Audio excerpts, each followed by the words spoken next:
রোজা রেখে সবাই নাকি ক্লান্ত হয়ে যায়, কিন্তু বাড়ির বউরা কখনো ক্লান্ত হয় না। আচ্ছা, কখনো কি জিজ্ঞাসা করে দেখেছেন তোমাদের কি কোনো ক্লান্ত লাগে না, আর তোমাদের কি কোনো খারাপ লাগে না? কেউ জিজ্ঞাসা করে, কিন্তু দেখো এত এত কাজকর্ম করে, সবার জন্য খাবার তৈরি করে, দিন শেষে তাকে রেখে সবাই আগে খেয়ে ফেলে।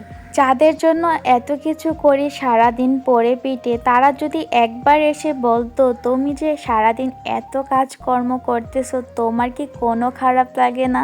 এই কথাটা শোনার মতো কোনো মানুষই পেলাম না এই পৃথিবীতে। কিন্তু ট্রাস্ট মি, এই কথাটা যদি শুনতাম কারো মুখ থেকে, তাহলে কাজের প্রতি আরও আগ্রহ বেড়ে যেত। আমরা মেয়েরা এরকমই, আমরা যদি কারো প্রতি রাগ করে থাকি, অভিমান করে থাকি, সে যদি এসে আমাদের সাথে ভালো ব্যবহার করে, ভালো আচরণ করে, তাহলে তার প্রতি রাগ অভিমান সবটুকু তখনই চলে যায়। আর আমরা মেয়েরা যদি সারাদিন এত এত কাজকর্ম করার পরও কারো মুখ থেকে যদি শুনি কি বা করেছ, শুধু সংসারের কাজই তো করে, আর কি কাজ করেছ, তখন কেমনটা লাগে আপনারাই বলুন। যাই হোক, আজকে রোজা রেখে আমি আমার ননদিনী অনেক কাজ করেছি। একদম ভারী কম্বল ধুতে হয়েছে, কারণ শীত তো চলে গিয়েছে। এখন আর কম্বলগুলা নামিয়ে রাখবো কি করতে, তাহলে নষ্ট হয়ে যাবে ধুলা পরে। তাই জন্য ধুয়ে তারপরে শুকাতে দিয়ে দিয়েছি। আর এখন তো অনেক দুপুর হয়ে গেছে, আমি আমার ননদিনী গোসল করে তারপর ফ্রেশ হয়ে ইফতার তৈরি করতে চলে আসলাম।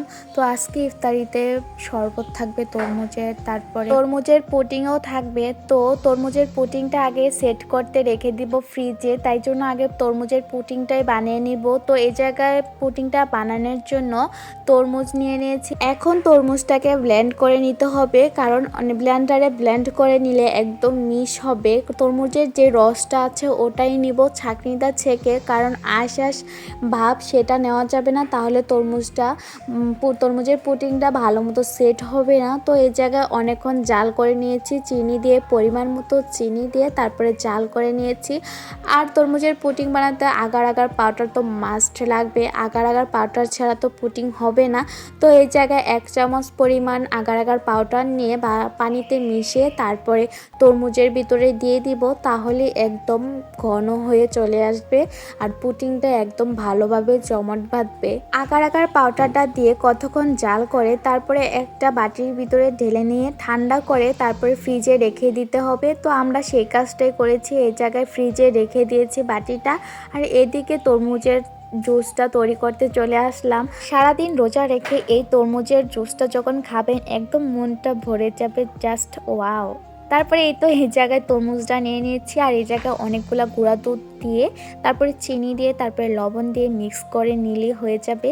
তো এই জায়গায় অনেক পরিমাণ গুঁড়া দুধ দিয়েছি, তারপরে চিনি দিয়েছি, তারপরে লবণ দিয়েছি। আসলে আপনারা যেরকম মিষ্টি খাবেন সেরকমই দিয়ে নেবেন। তারপরে ভালো করে ব্লেন্ড করে নিলে একদম পারফেক্টভাবে হয়ে যাবে। এতটা মজা হয়েছিল, তরমুজের জুসটা অনেকটাই মজার ছিল। আমি তো ফার্স্ট টাইম খেয়ে একদম আই এম দ্য অবাক। এখন তরমুজ খাবো না, শুধু শুধু তরমুজের জুস বানিয়ে খাবো এখন থেকে। আপনারা যদি এই তরমুজের জুসটা না খেয়ে থাকেন, একবার হলো বাসায় এই তরমুজের জুসটা বানিয়ে খাবেন। এতটা পরিমাণ মজার ছিল তরমুজের জুসটা। সারাদিন একদম যত কষ্ট করেছি সব ক্লান্ত দূর হয়ে গেছে। যাই হোক, এখন ইফতারের টাইম হয়ে গেছে, তাই জন্য আমি আমার ননদ বসে পড়েছি ইফতার নিয়ে। তো আজকে আলহামদুলিল্লাহ রিজিকে যতটুকু আল্লাহ রেখেছে ততটুকুই ইফতারিতে ছিল। তো আজকে বেশি কিছু বাজাফোড়া করিনি। এই তো আমাদের ইফতারি টান, এখন ইফতারি খেয়ে নেব। আল্লাহ হাফেজ।